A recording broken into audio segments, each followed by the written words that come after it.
malam ini kita berkumpul kembali dengan tema untuk malam ini Digital Marketing Framework. Akan ada beberapa hal: pemetaan alur audiens, memahami kanal digital, perancang konten dan konteks, analisa data dan metrik umum. Untuk narasumber pemateri malam ini tetap guru kita, Kang Lintang. Silakan buat Kang Lintang untuk dapat memulai belajar untuk malam hari ini. Kepada Kang Lintang, kami persilakan. Jadi teman-teman, malam ini kita lanjut di sesi kedua tentang pembahasan digital business and marketing. Kali ini saya akan membawa tentang materi framework mengenal lebih dekat framework digital marketing. Jadi selama ini ada salah persepsi nih. Ngomongin Facebook Ad, digital marketing. Ngomongin IG Ad, digital marketing. Ngomongin TikTok Ad, digital marketing. Apakah seperti itu? Tentu saja tidak, gitu ya. Memang itu bagian dari digital marketing, tapi kita harus memahami dulu kerangka berpikirnya, memahami dulu alur berpikirnya, seperti apa sih digital marketing itu, sehingga nanti teman-teman itu tidak salah kaprah, gitu ya. Dulu saya pernah di startup saya ya, ketika kita mau rekrutmen SDM. Nah, ketika saya minta penjelasan tentang digital marketing kepada calon yang akan masuk itu, nah dia ngomong digital marketing itu hanya sebesar iklan online saja. Atau seperti itu. Jadi digital marketing itu adalah sesuatu yang terkonsepsi sedemikian rupa, bisa berubah-ubah toolnya mengikuti perkembangan zaman yang terjadi saat ini. Nah, malam ini kita akan menyamakan persepsi tentang digital marketing itu seperti apa. Nah, teman-teman, saya izin untuk share ya materinya. Oke ya, tema malam ini adalah mengenal digital marketing framework atau perangkatnya kerja tentang digital marketing. Nah, ini sebelum kita mengenal tentang digital marketing, kita harus melihat dulu fakta dan data ya. Saya ambil aja data di 2020 karena ini sudah divalidasi oleh berbagai sumber di mana saja bahwa saat ini di internet atau di dunia internet itu kita kenal dua platform besar yang sama-sama menguasai market share, yaitu Google. Google itu memiliki produknya itu ya Google-nya sendiri sebagai mesin pencari, ada YouTube, ada email yang kita kenal sebagai Google Mail, ada Drive ya, Google Drive, dan banyak lagi turunan produk-produk Google yang nanti bisa teman-teman lihat sendiri. Lalu ada platform sosial media yang saat ini masih kuat, yaitu Facebook yang sekarang berubah menjadi Meta. Produknya itu selain Facebooknya sendiri adalah WhatsApp dan Instagram. Ada lagi sih benar turunan-turunan produknya yang mungkin sebagian kecil belum familiar ya dengan produk-produk ini. Nah, ini penetrasi di Indonesia itu sudah menembus di 73,7% 2020. 2021 sengaja nggak saya tampilkan karena belum valid datanya, ya. Karena saya melihat dari sumber data itu tidak dari satu pihak saja. Ini masih belum valid, nah mudah-mudahan nanti kalau ada data yang terbaru saya akan tampilkan lagi. Tapi kita ambil aja di 2020, dan di 2021 itu yang baru muncul datanya itu terjadi kenaikan yang cukup signifikan karena pandemi belum berakhir. Ini kondisi dunia internet saat ini. Nah, kalau kita berbicara tentang digital marketing, itu ada istilahnya kalau saya pakai bahasa saya itu yang disebut dengan titik sentuh. Nah, di dalam ruang lingkup dunia digital marketing ini, itu macam-macam orang itu punya keperluan yang berbeda-beda gitu. Apakah untuk bersosial, apakah untuk belanja, apakah untuk belajar, apakah untuk bekerja, apakah untuk bersantai gitu. Jadi orang-orang yang menggunakan aktivitas ini terbagi berbagai-bagai macam. Nah, ini teman-teman bisa melihat apa ketika Anda menggunakan internet, menggunakan sosial media, terus mencari berita. Nah, itu Anda kira-kira ada di mana gitu. Kalau saya masuknya di bekerja. Saya juga masih di bersosial, dan saya juga masuk di yang pengen santai-santai aja gitu ya. Santai-santai bagi saya ketika saya sharing-sharing tentang knowledge, tentang pengetahuan itu termasuk memberikan mood baik pada diri saya. Jadi saya itu masuknya dalam kategori santai. Makanya ketika saya membahas cuplikan-cuplikan materi atau sharing-sharing knowledge itu saya mencarinya tanpa beban gitu ya. Jadi itu merupakan bagian dari titik sentuh yang ada di saya. Nah, itu teman-teman bisa lihat sendiri ada di mana. Gitu. Nah, ini adalah yang paling urgent ya di dalam slide ini. Ada 4 hal penting di dalam dunia digital marketing. Yang di awal-awal teman-teman itu harus memahami dulu 4 kuadran ini. Pertama adalah alur audiennya, kanal digitalnya, analisa data, konten dan konteks. Gitu ya. Ini dulu yang teman-teman pahami. Mengenali Facebook Ads, IG Ads, Google Ads, SEO, segala macam, itu teknisnya itu nanti. Nanti teknisnya itu skill teknis. Tapi mindset pengetahuan ini yang teman-teman pancangkan dulu dan ingat dulu. Gitu. Seperti itu. Nah, ini ada 4 kuadran yang teman-teman saya harapkan malam ini mempunyai persepsi yang sama, mempunyai cara pandang yang sama. Nah, ini saya akan jelaskan tentang alur audien ya. Alur audien itu dimulai dari timbulnya kesadaran. Pertama itu timbulnya kesadaran ketika misalnya Anda memunculkan produk atau jasa menggunakan saluran digital atau menggunakan teknis digital marketing. Ini mirip-mirip dengan yang di offline. Jadi pertama itu muncul dulu kesadaran dari orang-orang yang terpapar mungkin dengan promosi Anda. Lalu nanti timbulnya minat, terus timbul menginginkan, lalu timbul tindakan. Nah, tahapan ini harus teman-teman pahami bagaimana sih teknisnya ketika kita menggunakan ini di internet, menggunakan ini dalam terapannya misalnya di Google Ads, di Facebook Ads, ini seperti apa? Itu nanti akan kita pelajari. Tapi ini adalah alur audien yang harus teman-teman pahami urutannya.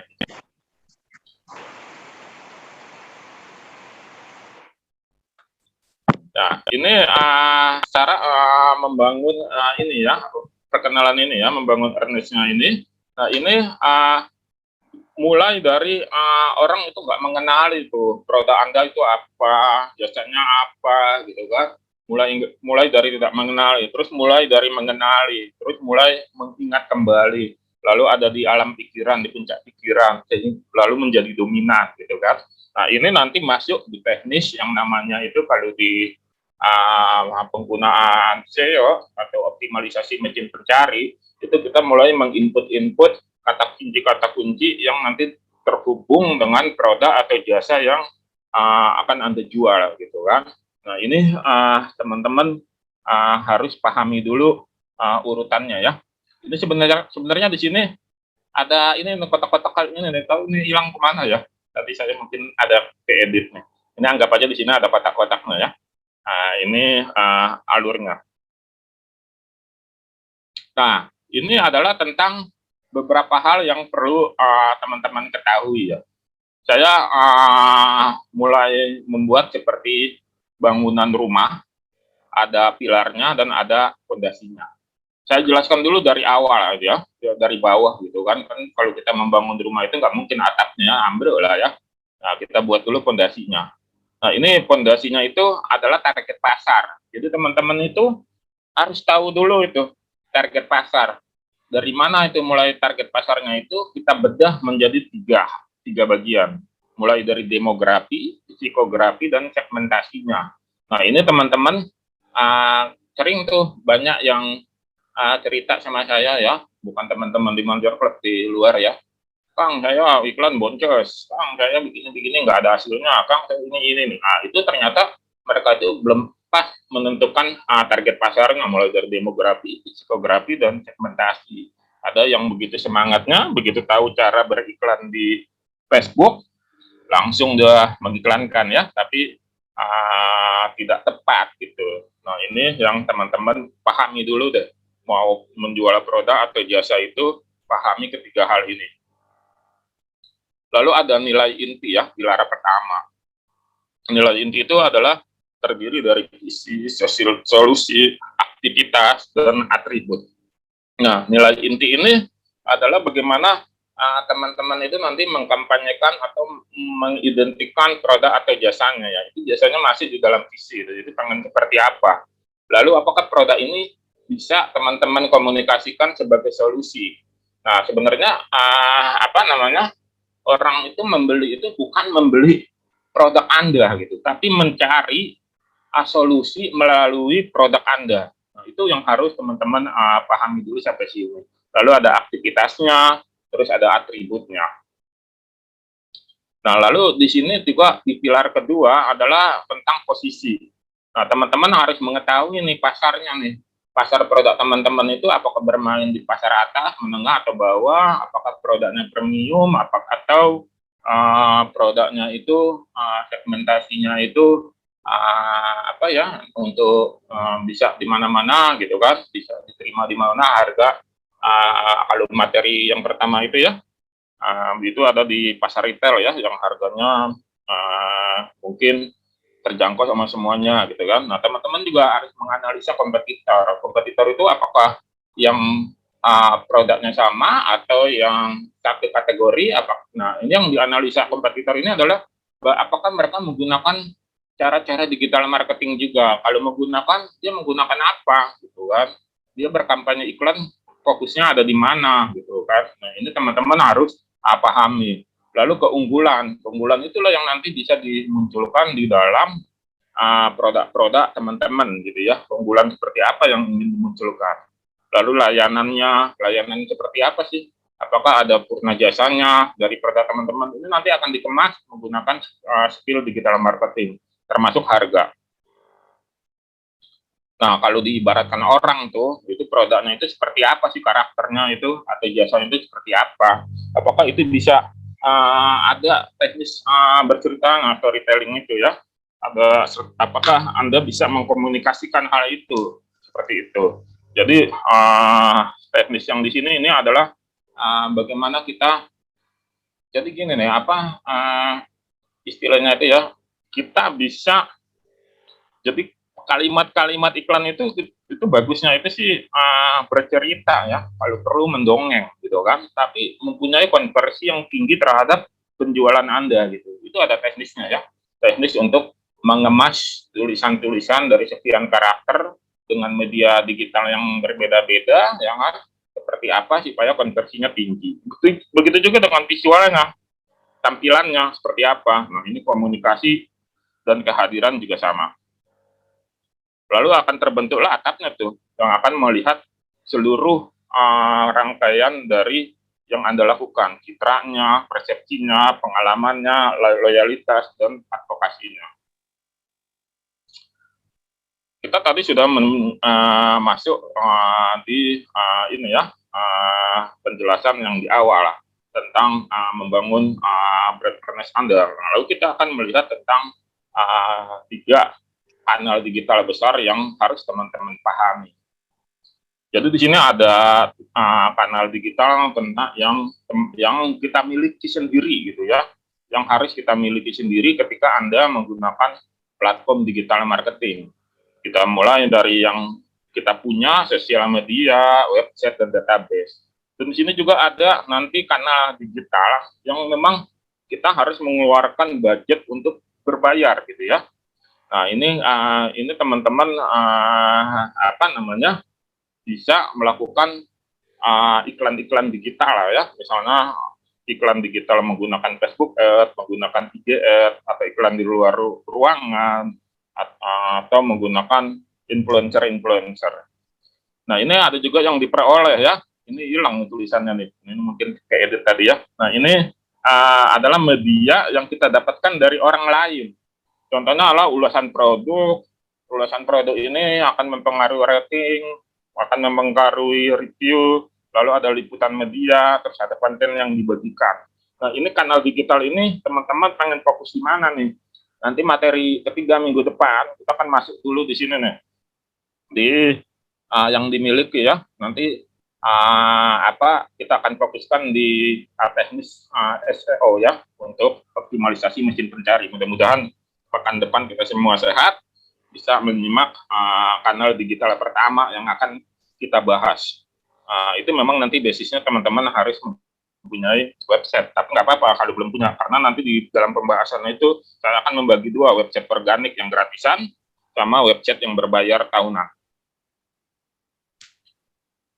Nah, ini selanjutnya adalah penjelasan lebih rinci tentang kanal digital tersebut. Di sini nanti setelah slide ini akan ada lebih detail lagi tentang hal-hal ini, mulai dari akuisisi, pengaktifan, penyimpanan, pendapatan, maupun rujukan. Nah, ini tentang akuisisi ya. Nah, ini tentang akuisisi ini kita lihat dari urutan yang kiri ke kanan ya. Itu dimulai dari iklan digital ya. Iklan digital itu mulai yang harus teman-teman kuasai teknisnya itu adalah Facebook Ads saat ini, penting banget deh gitu. Terus juga IG Ads, Twitter Ads, YouTube Ads, tambah TikTok yang kurang ya, TikTok Ads, email marketing, dan display Ads. Jadi ketika Anda mulai ingin mendapatkan pelanggan, maka skill inilah yang harus Anda kuasai dulu. Lalu masuk ke yang kedua, yaitu tentang pencarian di mesin pencari. Mesin pencari ini macam-macam nih. Ada Google, ada YouTube, ada Bing, macam-macam lah pokoknya. Bahkan yang di dalam aplikasi sendiri, misalnya detik.com itu punya mesin pencari sendiri untuk internal berita-berita yang dikeluarkan detik.com. Begitu juga yang sejenisnya, misalnya Kompas, atau di Marketplace ya, itu juga bisa ada mesin pencarinya. Rata-rata tulisan mesin pencari itu ada ikonnya ya, ada pembesar. Itu nanti Anda ini kalau mau menganalisa data di Shopee misalnya, di Marketplace, jual jamu tolak angin yang laku itu apa, itu jangan ngambil di tempat lain, ambil aja langsung misalnya di Marketplace Shopee, supaya nanti validasinya itu lebih tinggi keakuratannya, karena kita langsung mengambil di sumber yang sama. Nah, ini nanti bisa teman-teman pelajari ya. Lalu di pencarian ini ada SEO ya, untuk optimalisasinya. Ini mudah-mudahan pekan depan bisa kita belajar tentang SEO ini, karena ini penting banget lah, itu skill dasar ya, karena supaya teman-teman memahami kontennya sudah bagus, iklannya sudah bagus, tapi nggak ada kata kuncinya. Itu artinya website landing page yang tanpa pengunjung. Jadi kalau Anda sudah bisa bikin konten, sudah bisa bikin website yang bagus, landing page yang enak dilihat, artikel-artikel yang bagus di blog, tapi nggak memasukkan kata kunci, tidak mengoptimalisasikan kata kunci, itu ibarat Anda membangun website atau landing page yang tanpa pengunjung, sia-sia, capek doang dapatnya, gitu kan. Nah, itu teman-teman nanti rubah. Kalau yang saat ini sudah sering ngeblog gitu kan, tapi masih belum dapat cuannya, nah itu berarti ada yang salah nih. Itu salahnya adalah di belum menguasai skill ini optimalisasi di mesin pencari ini. Begitu juga dengan pembuatan konten ya, video, infografis, artikel, dan sebagainya. Lalu ada aktivitas digital ya. Nah, aktivitas digital ini sesuatu yang memang harus dilakukan ketika Anda melakukan produk dan jasa, gitu kan. Webinar, kompetensi, gitu kan. Terus ada rujukan program atau program ini yang bisa teman-teman lakukan. Kalau dulu capek tuh harus mengisi workshop, saya dulu itu benar-benar bagi waktunya benar-benar ketat banget tuh. Tiba-tiba ada tawaran di Purwokerto ya kan, tiba-tiba ada tawaran di Universitas Jenderal Sudirman, sementara saya posisinya di hari kerja, harus kerja gitu kan. Setelah negosiasi sama panitia, hanya bisa di Sabtu Minggu, jadi saya jalan hari Jumat. Saya bisa ngisi di Sabtu Minggu, tapi ada yang dikorbankan waktu keluarga. Masuk pandemi ini, salah satu nilai positifnya kita bisa melakukan Zoom. Apalagi kemarin tuh ada tawaran tuh di Tegal tuh, waktu saya bawa bendera Aidas Academy, ini belum saya garap gitu kan, karena di Aidas Academy sendiri sudah masuk 7 proyek yang akan kita kejar bulan ini untuk terkonversi menjadi sales. Nah, ini salah satu dari cara mendapatkan pelanggan. Selanjutnya adalah metrik. Nanti pada saat Anda menggunakan iklan, istilah-istilah seperti ini akan muncul. Nah, ini Anda harus paham nih. Ya, biasanya ada yang disebut kalau bahasa Indonesianya ya, atau bahasa Inggrisnya itu ada biaya per akuisisinya berapa, terus ada biaya per 1000 tayangnya berapa, terus ada biaya per klik. Rumusnya ini, total misalnya biaya per akuisisi, total pengeluaran dibagi total pengguna baru. Begitu juga dengan biaya per 1000 kali tayang. Itu total pengeluaran dibagi total impresi dikali 1000. Kalau biaya per klik, total pengeluaran dibagi dengan total klik. Artinya, ketika Anda sudah paham ini, nanti Anda akan tahu nih, iklan Anda itu rasionya masuk nggak, cost rasionya masuk nggak, gitu. Nah, untuk mengetahui cost rasio masuk atau enggak, itu nanti analisa dari tim budgeting iklan Anda, gitu. Dan dari Anda seperti apa, gitu. Saya kemarin kan pernah tuh ngulas brand apa ya, kemarin tuh, punya Cokre, Wardah itu mengeluarkan iklanannya itu sampai 1,1 triliun. Memang karena untuk mendapatkan hasil yang maksimal itu budget iklan itu ada di 25 sampai 30%. Artinya ketika Wardah mengeluarkan budget 1,1 triliun untuk bakar uang untuk beriklan, nah itu bisa kita gambarkan bahwa pendapatan Wardah itu omsetnya di 4 triliunan gitu ya. Nah ini cara mudah menganalisanya. Tapi teman-teman nggak bisa langsung nih pakai iklan yang besar-besar, apalagi kalau skillnya belum kuat. Tapi istilah-istilah seperti ini harus teman-teman pahami ketika nanti menggunakan skill teknik iklan berbayar. Nanti itu biaya akuisisinya berapa, jadi nggak bingung lagi. CPA-nya berapa, CPM-nya berapa, CPC-nya berapa. Nah itu Anda sudah bisa tahu. Nah terus activation ya, membentuk pengalaman awal pelanggan. Kita bagi dua kotak nih, kiri platform, sebelah web ya. Nah, platform itu adalah halaman website Anda, halaman landing page, konten sosial media, gitu kan. Terus welcome pesannya ini ya, welcome, terus subscribe, follow. Nah, itu untuk platform. Nah, ini nanti Anda bisa fokus di mana nih, gitu kan ya.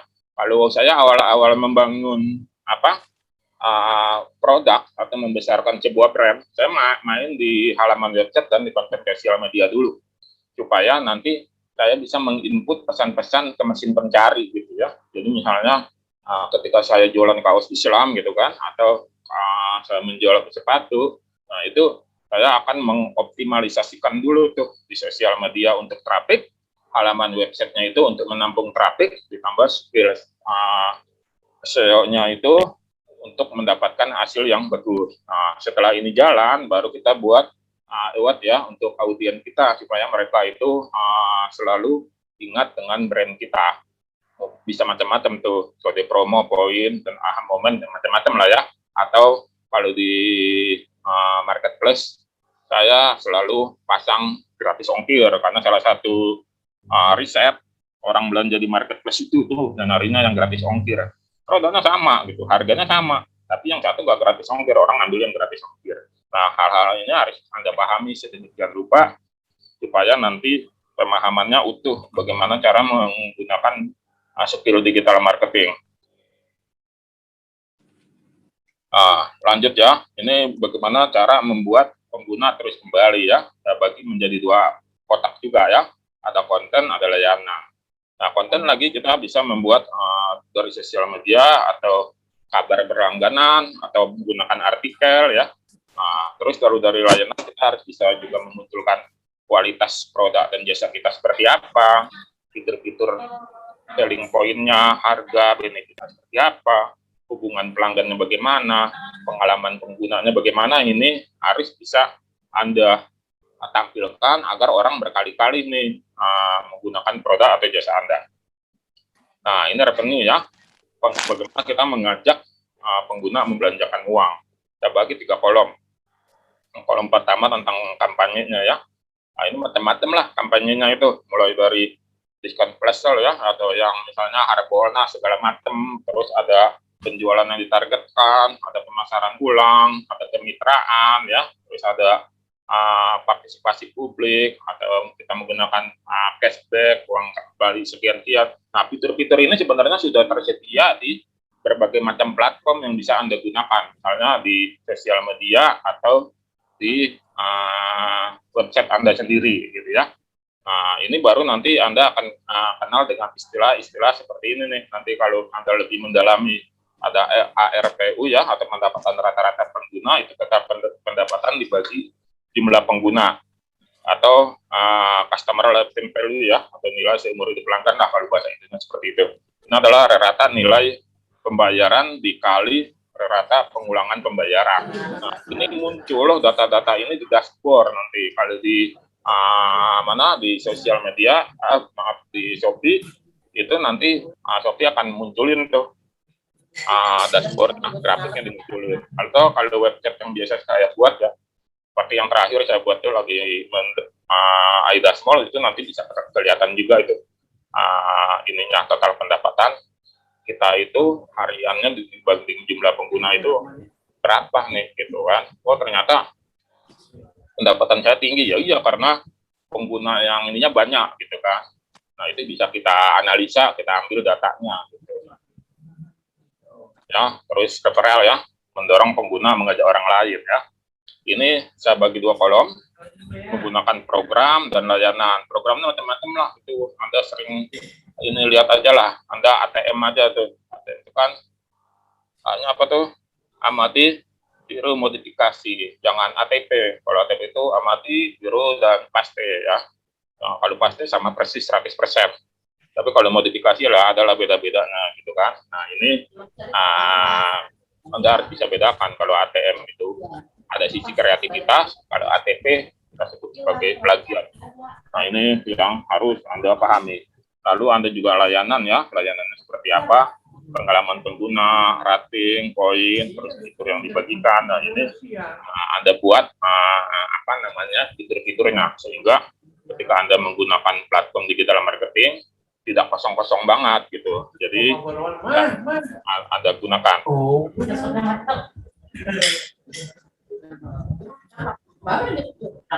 Kita masuk ke konten dan konteks ya. Nah ini ada istilahnya seperti ini nih. Manusia memiliki waktu rentang memperhatikan sesuatu lebih singkat. Ini 8 detik. Misalnya kalau kita lihat gambar di samping ini 9 detik, kita terpaku itu 8 detik saja gitu kan. Dia nggak akan lihat tuh. Jadi kalau Anda membuat, makanya ini saya lihat nih TikTok ini pintar banget nih membuat platform sosial media gitu kan. Dia bikin postingan orang penggunanya itu memposting tidak panjang seperti YouTube, sekilas saja, tapi orang jadi memperhatikan, orang akan tertegun di sana gitu kan. 8 detiknya dapat, apalagi kalau kontennya bagus, dia akan diam terus, artinya traffic muncul. Nah ini bisa Anda gunakan sebagai taktik dan strategi ketika Anda akan membuat konten. Ketika membuat konten, yang harus Anda menjadi poin pertamanya itu adalah bagaimana bisa membuat orang itu terpaku di 8 detik pertama gitu. Konten ini macam-macam ya, ada video, ada tes, ada audio, segala macam ya. Jadi kalau Anda menggunakan tulisan, bagaimana Anda bisa membuat judul yang menarik dan di kalimat-kalimat awalnya itu orang sudah terpaku. Kalau Anda sudah bisa menggunakan itu, berarti Anda sudah masuk dalam kategori bisa menggunakan pena ya. Jadi ada istilahnya tuh ya, pena lebih tajam daripada peluru. Nah itu Anda sudah mampu membuat sebuah dalam tanda petik ruh di dalam kata-kata sehingga orang terpaku. Atau kalau Anda membuat video, videonya ini enak untuk ditonton di menit-menit awal. Inilah yang dilakukan oleh para produsen film di Hollywood. Begitu mereka melakukan kampanye film barunya, itu mana ada yang panjang-panjang, pendek semuanya itu. Pendek-pendek ya kan, trial filmnya pendek-pendek. Karena untuk bikin orang tertegun dulu, menunggu-nunggu. Nah ini yang dibuat sedemikian rupa. Tiba-tiba ada adegan udah di tengah, ada adegan yang di akhir. Nah itu dikemas sedemikian rupa sebagai video klip untuk iklan di berbagai platform online. Nah ini seperti ini. Nah kira-kira seperti itulah. Nah cara untuk berlatih Anda bisa itu ada di TikTok. Cuman TikTok ini berbahaya untuk anak di bawah 17 tahun ya, karena dia bisa mencuci otak gitu. Banyak banget konten-konten gak bagus di sana ya. Tapi teman-teman ambil yang positifnya saja supaya bisa mendapatkan nilai yang dibutuhkan untuk bisnis Anda. Nah, ini tentang jenis konten digital ya, yang tadi saya jelaskan ya. Ada tulisan, ada gambar, ada video, dan audio ya. Misalnya artikel, studi kasus, laporan, cara penggunaan, kutipan, ulasan media, meme, infografi, ilustrasi, fotografi, poster, animasi, GIF, iklan, film, podcast, dan sebagainya. Jadi jenis-jenis konten digital yang nanti pada saat Anda menggunakan platform digital ini untuk usaha atau jasa, harus Anda kuasai, minimal mengetahui lah apa maksudnya gitu ya. Biarkan nanti tim Anda, konten kreator Anda yang ngurusin hal-hal seperti ini. Anda yang penting sudah tahu dulu maksudnya seperti apa. Nah, ini yang paling penting nih. Selain yang tadi ya, ini penting juga ya. Pokoknya semua slide ini penting. Yang pertama adalah Anda lihat ini ya, bulat-bulatan ini, gambar ini nih. Nah, ini kita harus paham dulu kepada siapa. Lihatnya mulai dari yang bawah ya, di tahap apa ini untuk audiens. Jadi supaya kita bisa mendapatkan waktu yang kita inginkan di saat yang kita inginkan gitu kan. Nah, ini Anda harus paham dulu. Terus kita ke kiri ya, apa yang mau dibicarakan di konten itu gitu kan. Kontennya nyambung nggak sih dengan elemen yang lain. Kalau misalnya kontennya video misalnya jualan kopi, narasi deskripsinya itu nyambung nggak sih dengan video tersebut. Nah, ini harus dibuat sedemikian rupa. Nah, ini bagaimana membicarakannya, ini format membicarakannya, apakah dalam bentuk tes saja, tertulis saja, atau membicarakannya dalam bentuk video, atau dalam bentuk macam-macam lah ya. Terus apa latar belakang motivasinya, ini konteks yang harus Anda pahami. Jadi alur berpikirnya seperti ini nih, kepada siapa, apa yang dibicarakan, bagaimana membicarakannya, apa latar motivasinya. Sebelum saya lanjut, di digital marketing ini kita bagi aja lah ya, dua kutub. Ada yang namanya knowledge, ada yang namanya skill.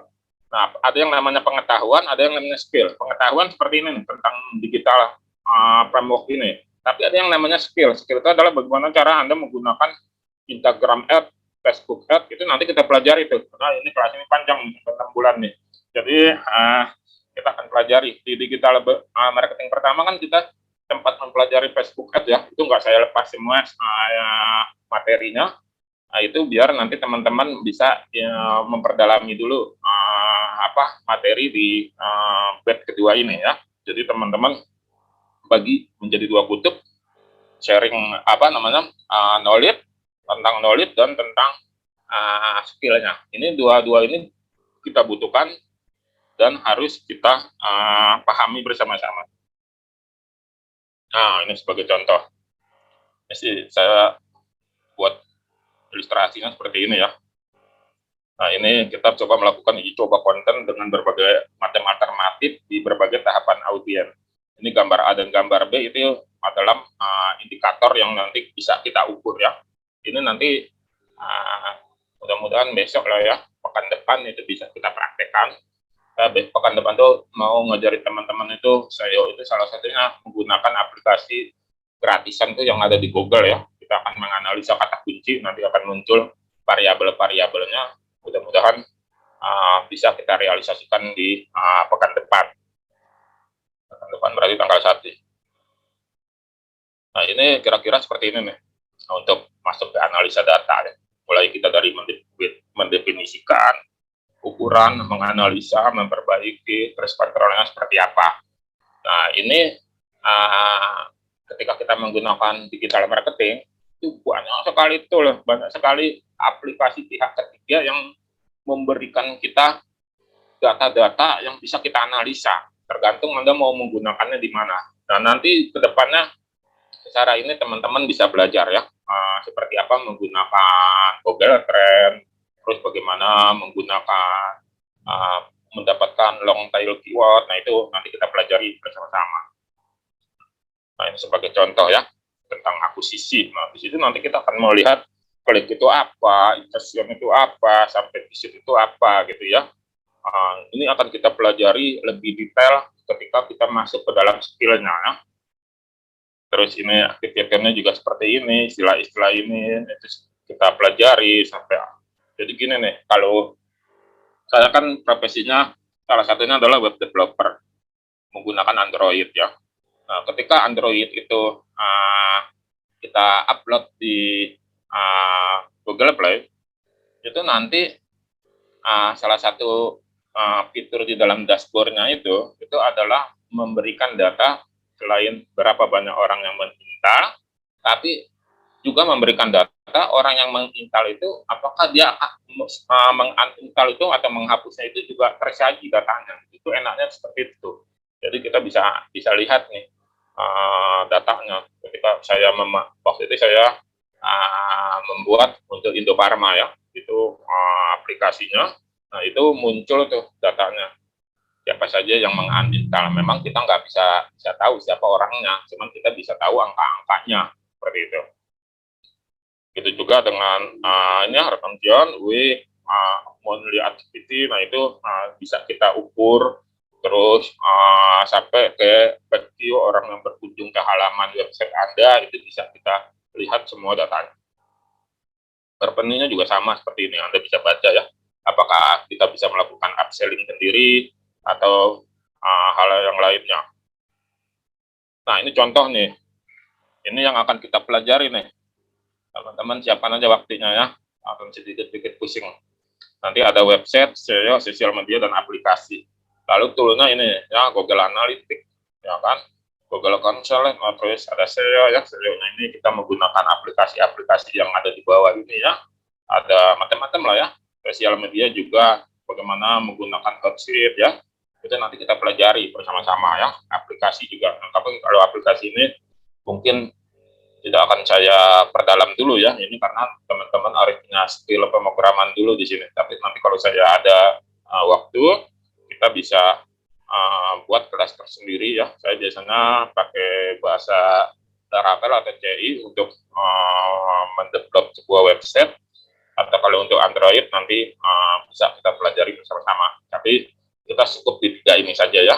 Karena kalau kita masuk ke sini, kita harus belajar dulu dari awal nih, bahasa pemrograman. Bahasa pemrograman itu menggunakan logika. Ya. Menggunakan logika. Nah, ini yang nanti teman-teman harus pahami. Nah, jadi kita di 6 bulan pertama ini, nanti kita belajar tentang tool-tool ini. Ya. Pokoknya intinya itu jangan ragu bertanya ya. Lalu bertanya sesat di jalan gitu ya. Jadi Anda akan bingung sendiri. Jadi ininya. Tadi malam saya ngisi kelas di entrepreneurship ini ya, di entrepreneurship academy. Nah, ini background virtualnya enak nih, saya lihatnya bagus juga. Tanya ahlinya. Ini saya pakai sekarang. Ya, nanti karena saya lihat di website ini di antara background virtual ini yang paling bagus. Nah, ini sekali lagi, ini adalah kunci dalam memahami framework digital marketing. Alur audiennya, kanal digital yang tadi saya bilangnya, analisa data, konten, dan kontes. Nah, ini harus Anda pahami dulu supaya nanti persepsinya terbentuk dengan kuat ya. Jadi nggak serta-merta Anda bilang, iya benar, digital marketing itu, iya benar, Facebook itu digital marketing, iya benar, digital marketing, bukan. Jadi istilahnya itu seperti apa ya, kalau kita ingin membangun mobil, nah itu skill-nya itu kan bisa dipelajari tuh, ada yang bikin mesinnya, ada yang bikin kerangka mobilnya gitu ya. Nah itu untuk menjadi sebuah mesin mobil yang bagus gitu ya. Tapi ada otak-otak besar yang merancang semuanya supaya bisa menghasilkan mobil yang bagus. Nah ini yang di digital marketing itu seperti itu. Nah, nanti Anda sebagai pemimpin perusahaan, ketika nanti perusahaan Anda itu sudah membuat sebuah bidang tentang digital business dan marketing, kan Anda nggak harus masuk ke teknisnya ya. Teknisnya itu dikerjakan oleh staf Anda, tapi Anda memahami alurnya seperti ini. Bahwa ketika Anda menggunakan platform digital marketing, Anda harus paham nih alur audiensnya seperti apa, kanal pemasarannya bagaimana, analisanya tentang data-data yang muncul, variabel-variabelnya seperti apa, konten dan kontesnya seperti apa, itu Anda sudah mengetahui, walaupun mungkin skill-nya belum, tapi skill itu yang dikerjakan oleh staf Anda. Dengan begini nanti akan mendapatkan hasil yang optimal. Ya, jangan Anda merasa pusing, wah digital marketing banyak banget sih, digital marketing begini, enggak seperti itu. Nah, itu karena kita belum memahami alur pemahaman yang kuat seperti itu. Terima kasih. Saya lanjut dulu ke moderator Bu Yai. Wah, luar biasa sekali Kang Lintang ilmunya. Selanjutnya diskusi ya Kang Lintang. Kiranya ada yang menanyakan untuk pemaparan dari Kang Lintang malam ini kepada Bapak dan Ibu. Silakan. Boleh melalui chat atau resen ya. Pak Beri, silakan Pak Beri. Makasih Bu Yai.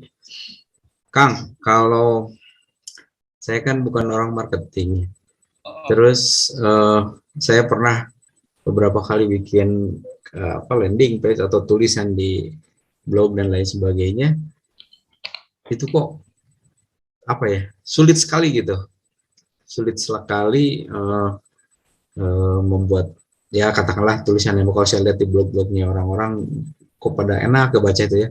Saya punya sendiri aja ngebacanya males banget. Ya. Itu ada trik atau tips nggak kira-kira untuk melatih agar itu bisa bisa kayak copywriting lah seperti itu biar bisa menarik orang, itu kira-kira seperti apa Kang? Nah, jadi Bapak membuat landing page terus apalagi Pak?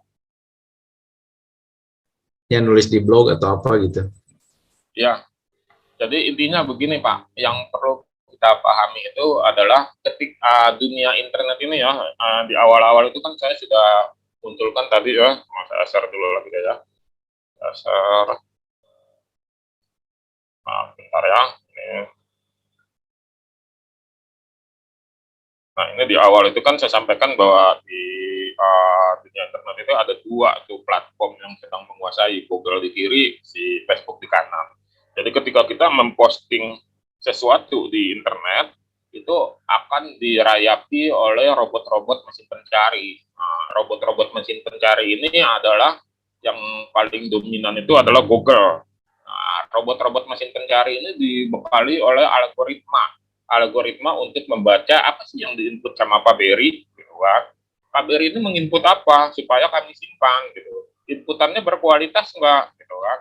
Lalu berkualitas mau ditaruh di urutan berapa? Apakah bisa muncul di halaman pertama? Oh bisa, di halaman pertama ada di posisi berapa? Setiap halaman itu ada 10 ya, di luar iklan SEM. Kalau yang bersponsor, yang organ itu ada 10 link 10 urutan. Nah, jadi si robot mesin pencari ini itu akan mengindeks dan merayapi apa yang diposting sama Pak Beri. Nah, Pak Beri ternyata kontennya bagus. Landing page-nya enak dilihat, cepet, aksi ini pada hosting yang mahal, cepet ya. Nah, cuman ternyata kurang nih, optimalisasinya kurang apa? Kata kuncinya nggak ada yang mau dipakai di mana nih.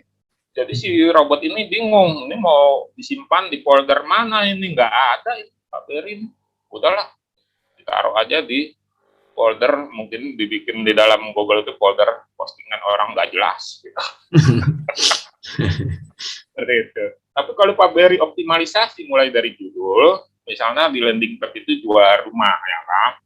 Jual rumah, tapi optimalisasinya di kata kunci. Di landing page-nya tentang jual rumah. Misalnya, jual rumah 2 lantai di Batu Jajar, Regency. Ini kan udah kata kunci nih, ya kan? Si robot Google ini ini maksudnya postingannya Pak Beri tentang jual rumah yang 2 lantai. Masuk dulu ke folder jual rumah. Masuk dulu ke kategori folder jual rumah 2 lantai. Ambil wilayah folder. Nah, nanti di dalam folder-folder itu tersusun sedemikian rupa, ketika orang mengetik di Google dengan kata generik jual rumah, maka ada namanya indexing. Indexing itu langsung mengumpulkan semua informasi yang sudah disimpan sama Google untuk diurutkan dan diberikan kepada orang yang mengetik. Mengetik tadi jual rumah. Dia cuma 2 kata kuncinya, jual rumah. Karena ini umum, maka akan banyak. Maka akan dilihat siapa yang berkualitas kontennya yang untuk menjadi ranking pertama. Tapi orang ini nggak puas nih yang ngetik. Dia mau tulis lagi, jual rumah 2 lantai.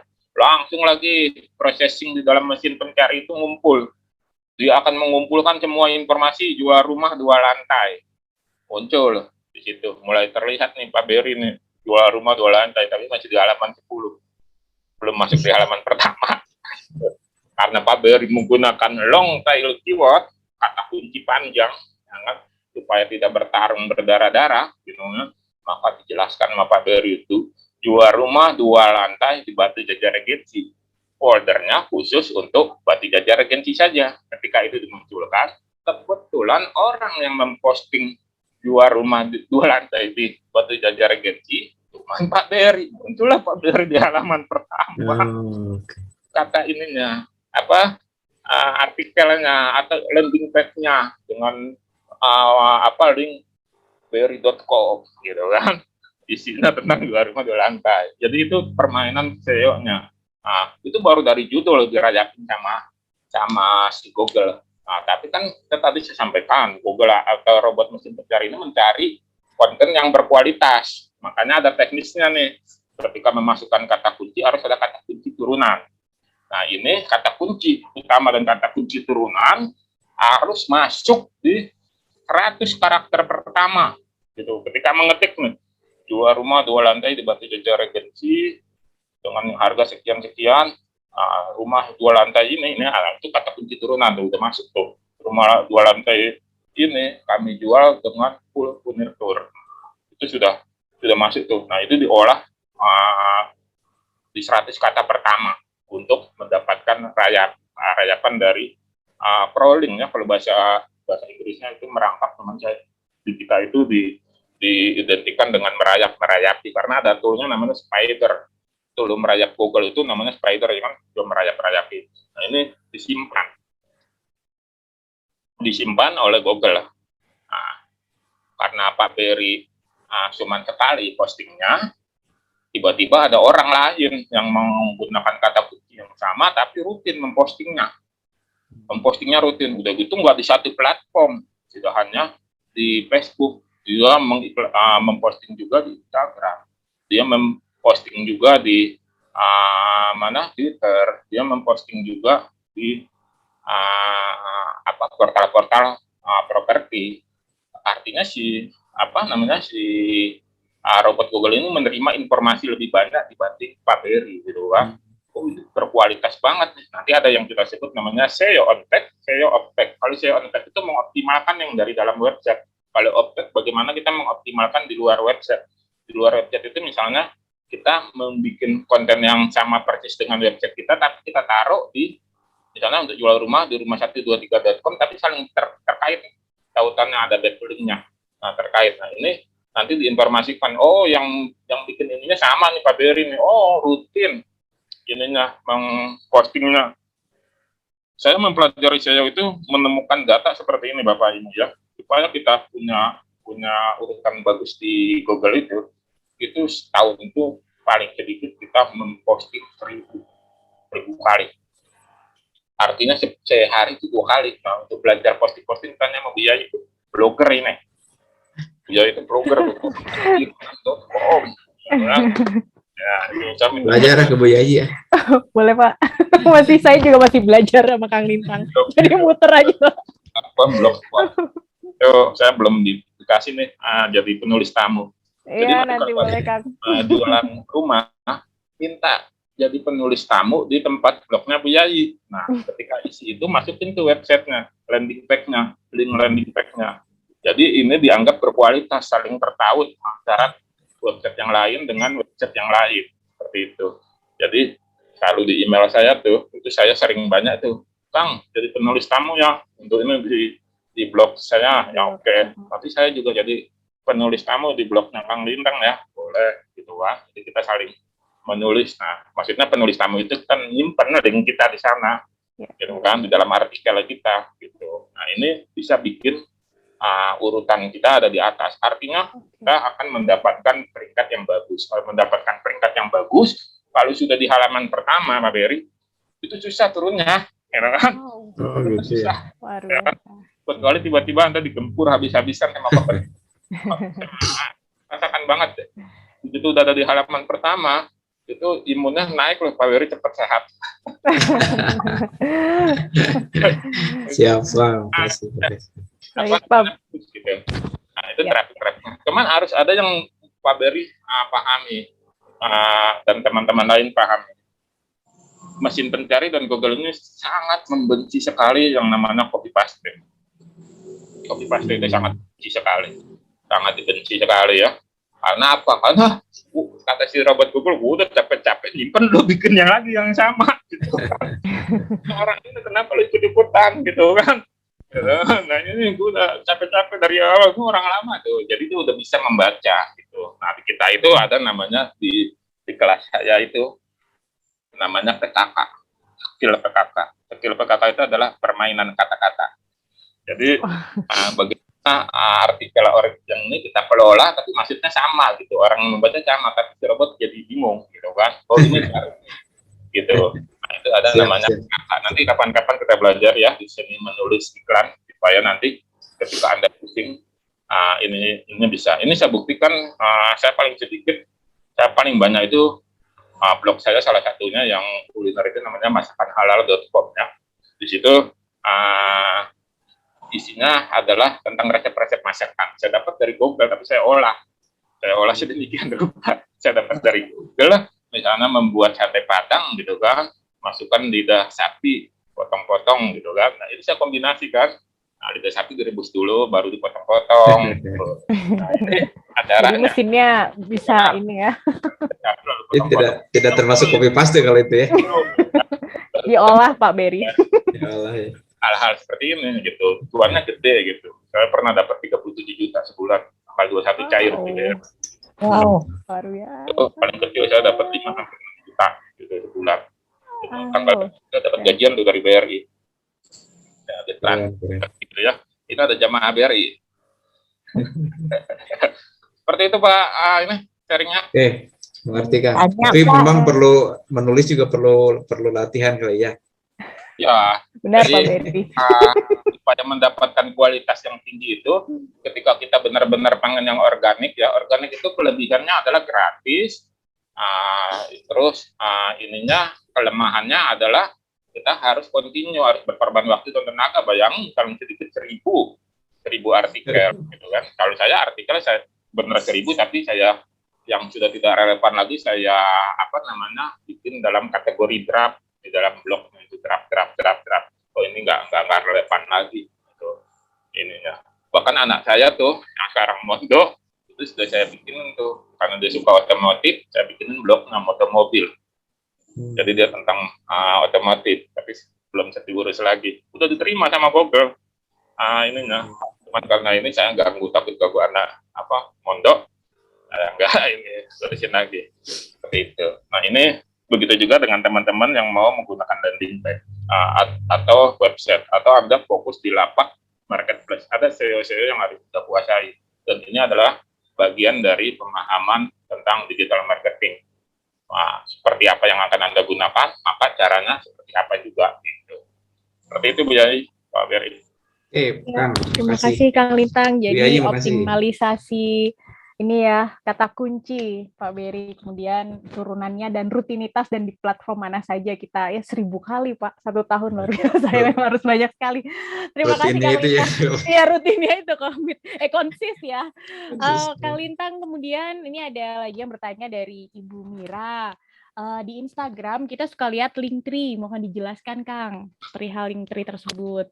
Ya, saya dulu buat tuh, cuman saya nggak perpanjang, mirip Linktree. Kalau di saya itu namanya ip-cut.xy.z. Jadi Linktree itu adalah dalam satu link akan banyak link yang begitu kita klik, nanti dia akan memunculkan landing page, mau klik ke Instagram ke websitenya ini apa. Kenapa? Karena di Instagram itu hanya bisa menautkan satu link saja. Nah, sementara link yang kita punya banyak. Nah, kita buat sebuah aplikasi namanya Linktree. Linktree itu ada yang berbayar, ada yang gratisan kalau tidak salah. Nah, jadi teman-teman yang link-linknya banyak ya, menggunakan Instagram sebagai SPG-nya, sementara tokonya itu ada di Shopee, ada di Tokopedia, kan nggak mungkin tuh kalau di dalam Instagram dimasukin 2 link yang berbeda, pasti nggak bisa. Oleh karena itu disiasati dengan satu link linknya itu adalah Linktree. Nah, ini apa namanya, bisa kita buat juga aplikasinya seperti itu. Dulu saya pernah buat itu id.card.affiliate, cuman karena penggunanya sedikit, jadi nggak saya perpanjang domainnya. Tapi fungsinya sama, dalam satu link, nanti begitu linknya diklik akan muncul satu halaman yang isinya ada kotak-kotak, ya, ada YouTube kemana ini, itu bisa diplatform sendiri. Kira-kira seperti itu gambaran tentang Linktree, satu link yang bisa diisi oleh banyak link di dalam. Ya, iya. Baik, bagaimana Bu Mira? Kiranya sudah cukup? Cukup, jelas. Terima kasih banyak, Mbak Yai. Baik, terima kasih. Kemudian dari Bu Diana, Kang Lintang, apa yang diceritakan Pak Lintang barusan apa ada hubungan dengan bisnis afiliasi yang sekarang lagi marak? Jadi kita harus mengisi di mana-mana di Facebook, Twitter, LinkedIn, dan lain-lain. Atau Bu Diana boleh open mic ya, Bu? Silakan.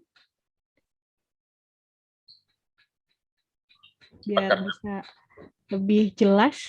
Silakan, Ibu. Masih mute ya, Bu? Saya sudah. Baik. Jadi sekarang tuh kan banyak yang ini yang lagi marak itu bisnis affiliate gitu ya. Jadi saya tuh juga ingin tahu bahwa kalau kita ingin mendapatkan tadi ya kesempatan seperti Kang Lintang tadi mendapatkan banyak 37 juta, Bu. gitu ya.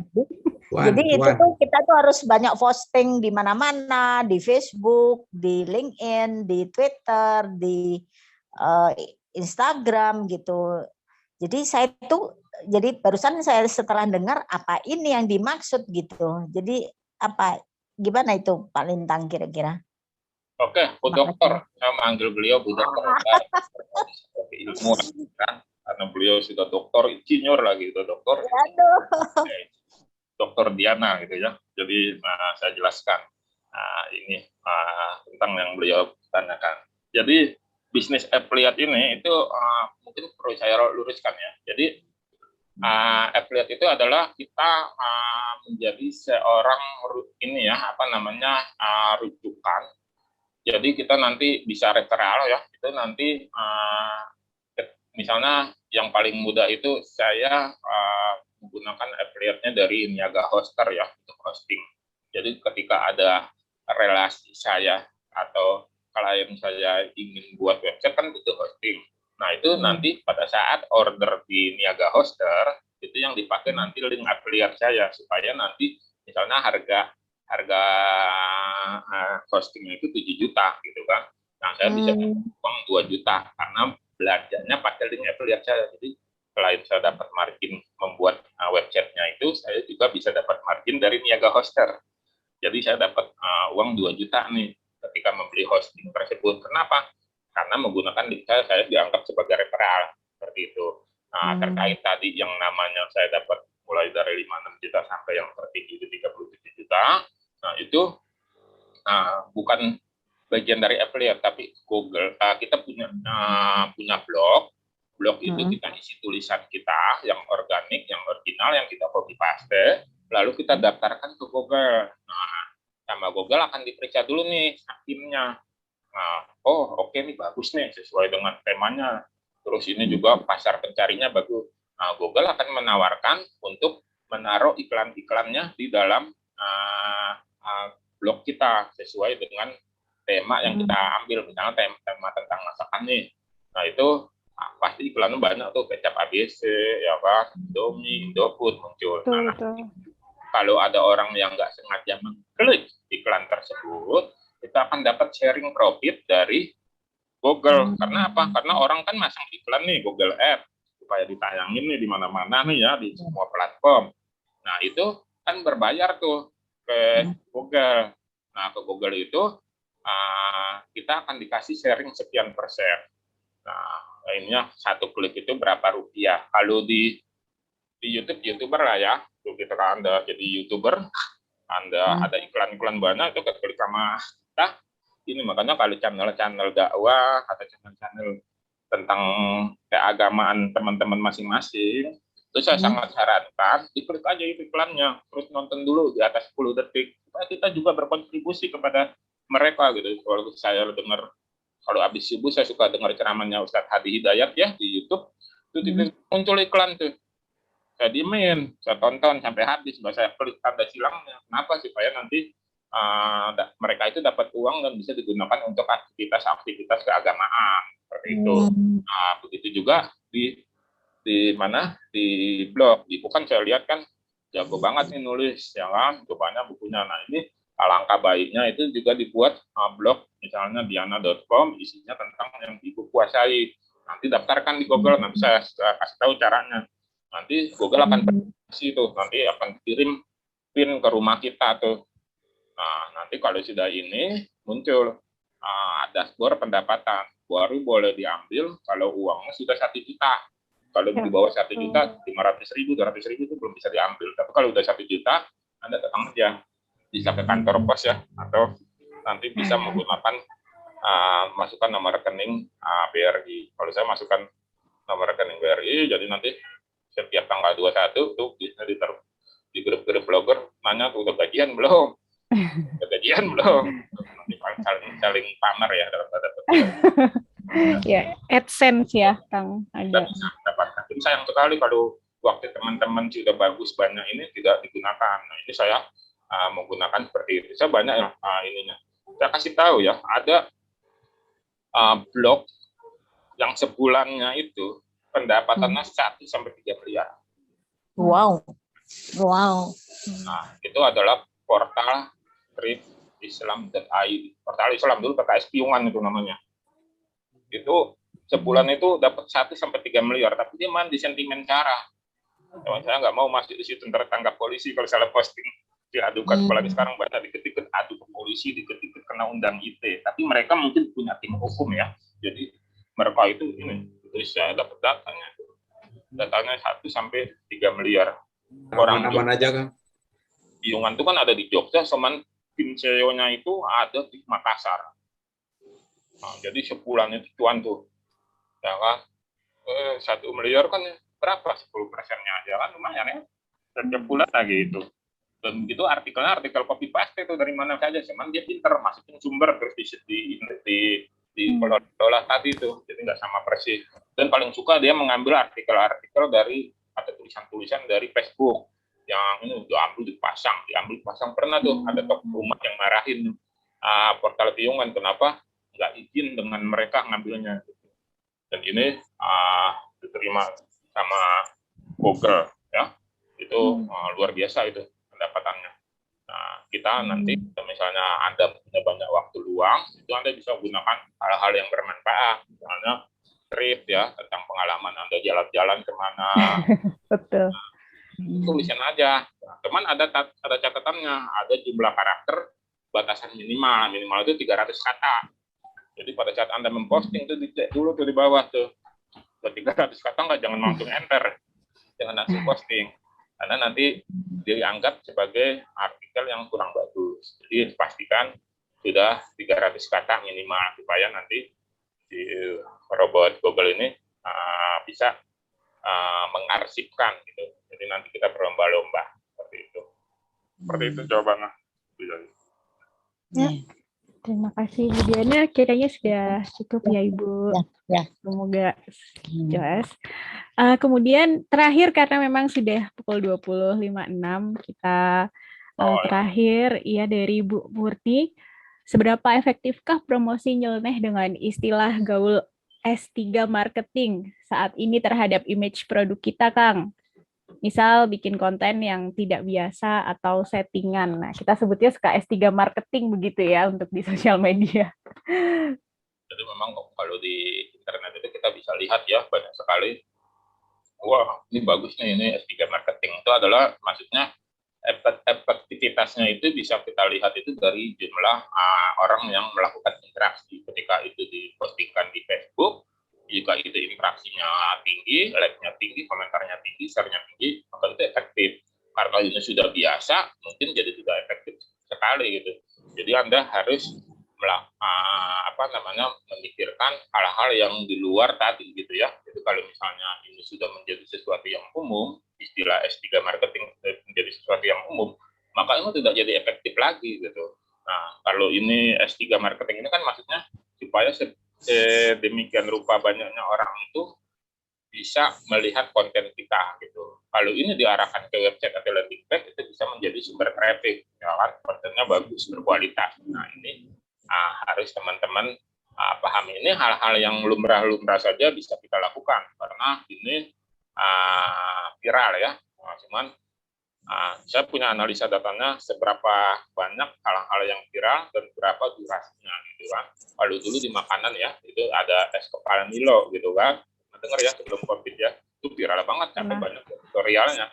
Jangan sampai juga ikut-ikutan copy paste dulu nih, tapi kita modifikasi kan. Jadi pasangannya bagaimana cara membuat es kepala Milo yang enak, menyehatkan. Itu ternyata udah nggak viral lagi, ada umurnya gitu kan, ada umurnya. Wah, kita bisa membuat hal-hal viral sendiri. Atau Ibu Murni kan di properti kan dulu kan viral tuh, beli rumah dapat istri gitu kan. Nah, gitu kan, istrinya itu kan singkatan di bawah kan, apalah itu ya. Itu hal-hal yang untuk menarik audiens supaya tertarik terhadap atau karena sedikit beli rumah gratis tapi ada tulisan kecil, nah tapi bisa bayar lunas gitu kan. Nah, ini gratis tapi kalau mau ngomong yang nyeleneh tapi masuk di akal dan benar juga walaupun mengundang kontroversi, belajarlah pada brand Rebani ya, Profesor Kerudung. Belajar pada brand Rebani itu sering bikin kontroversi itu. Nah, lihat aja di Google, iklan Rebani itu pasti banyak ya. Kalau ya macam-macam kayak kemarin ya, yang saya saat ini tentang PR, yang ini ya, Pode itu. Nah, sekarang Rebani bikin tuh bahwa QR-nya mereka itu melindungi dan peduli terhadap aurat Anda, gitu kan. Nah, itu dibikin iklan-iklan yang kreatif. Nah, itu kalau yang nyeleneh itu saya tahu banget tuh siapa otaknya di belakang Rebani, itu adalah orang Bandung juga yang bikin iklan-iklan nyeleneh seperti itu. Itu maksudnya itu nyeleneh itu supaya mempertahankan brand image-nya di benak pemirsa. Mereka sudah mengukur ini tidak terlalu kontroversi banget lah ya. Ini tidak selalu tidak terlalu mengundang dampak hukum yang besar, paling hanya timbul keributan kecil di sosial media atau warganet, netizen dan sebagainya.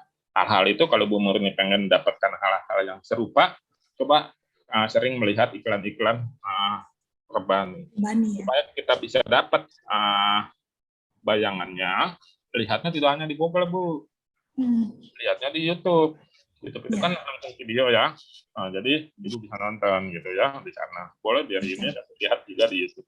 YouTube itu juga bisa kita jadikan mesin pencari untuk kategori video. Demikian. Terima kasih Kang Lintang penjelasannya. Terima kasih Kang Lintang. Terima kasih banyak Kang Lintang, Bapak dan Ibu semuanya. Tetap jaga prokes sebab memang masih belum menurun juga, yang terpapar masih banyak. Kita jaga kesehatan, tetap bahagia. Ya, sementara sampai malam ini sampai di sini dulu. Terima kasih banyak Bapak Ibu semuanya. Assalamualaikum warahmatullahi wabarakatuh. Waalaikumsalam warahmatullahi wabarakatuh. Terima kasih banyak Kang Lintang.